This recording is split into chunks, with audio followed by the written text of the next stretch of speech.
Taxi ಚಾಲಕರಿಗೆ ನಮಸ್ಕಾರ. ನಾನು ಆದಿ ಮಾತಾಡ್ತಾ ಇದ್ದೀನಿ. ನಮ್ಮ ಬೈಕ್ ಟ್ಯಾಕ್ಸಿ ಚಾಲಕರು ಹಾಗೂ ನಮ್ಮ ಬೈಕ್ ಟ್ಯಾಕ್ಸಿ ವೆಲ್ಫೇರ್ ಅಸೋಸಿಯೇಷನ್ ಈಗ ಸ್ಟಾರ್ಟ್ ಆಗಿ 1 ವರ್ಷ ಆಗಿರೋ ಕಾರಣದಿಂದ ನಮ್ಮ ಬೈಕ್ ಟ್ಯಾಕ್ಸಿ ವೆಲ್ಫೇರ್ ಅಸೋಸಿಯೇಷನ್ ಮೊದಲನೇ ವರ್ಷದ ವಾರ್ಷಿಕೋತ್ಸವ ಸಂಭ್ರಮ ನಡೆಸ್ತಾ ಇದ್ದೀವಿ. ಸೊ ತಾವೆಲ್ಲರೂ ಕೂಡ ನಮ್ಮ ಬೈಕ್ ಟ್ಯಾಕ್ಸಿ ಚಾಲಕರಿಂದ ಹಾಗೂ ನಮ್ಮ ಬೈಕ್ ಟ್ಯಾಕ್ಸಿ ಗೆಳೆಯರೆಲ್ಲರೂ ಕೂಡ ಆವತ್ತಿನ ದಿನ ಎಲ್ಲರೂ ಬಂದು ನಮ್ಮ ಬೈಕ್ ಟ್ಯಾಕ್ಸಿ ಮೊದಲನೇ ವಾರ್ಷಿಕೋತ್ಸವವನ್ನು ಎಲ್ಲರೂ ಕೂಡ ಜಯಗೊಳಿಸಬೇಕು.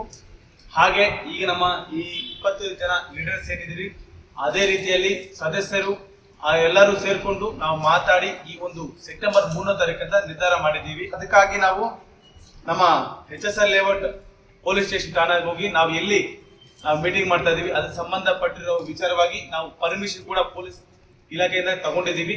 ಹಾಗೆ ಸೆಪ್ಟೆಂಬರ್ 3ನೇ ತಾರೀಕು ಬೆಳಗ್ಗೆ 10 ಎಲ್ಲರೂ ಕೂಡ ನಾವು ನಾಳೆ ಇಲ್ಲ ನಾಳೆದ್ದು ಈ ಒಂದು ಕೆಳಗಡೆ ಒಂದು ವಾಟ್ಸಪ್ ಲಿಂಕ್ ಹಾಕ್ತೀವಿ. ಆ ಲಿಂಕ್ ಅಲ್ಲಿ ಎಲ್ಲರೂ ಕೂಡ ಸೇರ್ಕೊಳ್ಳಿ. ಅದರ ನಂತರ ನಾವು ಆ ಒಂದು ವಾಟ್ಸಪ್ ಲಿಂಕ್ ಅಲ್ಲಿ ಎಲ್ಲರೂ ಕೂಡ ಲೊಕೇಶನ್ ಶೇರ್ ಮಾಡ್ತೀವಿ. ಆ ಒಂದು ದಿನ ಎಲ್ಲರೂ ಕೂಡ ದಯವಿಟ್ಟು ಮರ್ಯಾದೆ ಬನ್ನಿ. ಟ್ಯಾಕ್ಸಿ ಚಾಲಕರ ಪರವಾಗಿ ಬೈಕ್ ಟ್ಯಾಕ್ಸಿ ವೆಲ್ಫೇರ್ ಅಸೋಸಿಯೇಷನ್ ಕಡೆಯಿಂದ ಎಲ್ಲರೂ ಕೂಡ ಕರೀತಾ ಇದ್ದೀವಿ. ಹಾಗೆ ನಮ್ಮ ಲೀಡರ್ಸ್ ಏನಿದಾರೋ ಎಲ್ಲರೂ ಕೂಡ ನಿಮ್ಮ ಪರವಾಗಿ ಇದಾರೆ. ಇಲ್ಲಿ ನಮ್ಮ ಬೈಕ್ ಟ್ಯಾಕ್ಸಿ ಅಜೆಂಡಾಗಳು ಏನಿದಾವೆ ಅದ್ರ ಬಗ್ಗೆ ಮಾತಾಡಿ ಹಾಗೂ ನಮ್ಮ ವಿಧಿವಿಧಾನಗಳು ಮುಂದಕ್ಕೆ ಯಾವ ತರ ಇರ್ತಾವಂತ ನಾವು ಹೇಳುವಂತ ಕಾರ್ಯಕ್ರಮಗಳು ಮಾಡ್ತಾ ಇದೀವಿ. ಇದಕ್ಕೆಲ್ಲ ಬೈಕ್ ಟ್ಯಾಕ್ಸಿ ಚಾಲಕರು ಎಲ್ಲರೂ ಮುಂದಕ್ಕೆ ಬಂದು ಜೈಗೊಳಿಸ್ತೀರಾ ಅಂತ ಅನ್ಕೋತಾ ಇದೀವಿ. ಜೈ ಬೈಕ್ ಟ್ಯಾಕ್ಸಿ, ಜೈ ಬೈಕ್ ಟ್ಯಾಕ್ಸಿ, ಜೈ ಹಿಂದ್.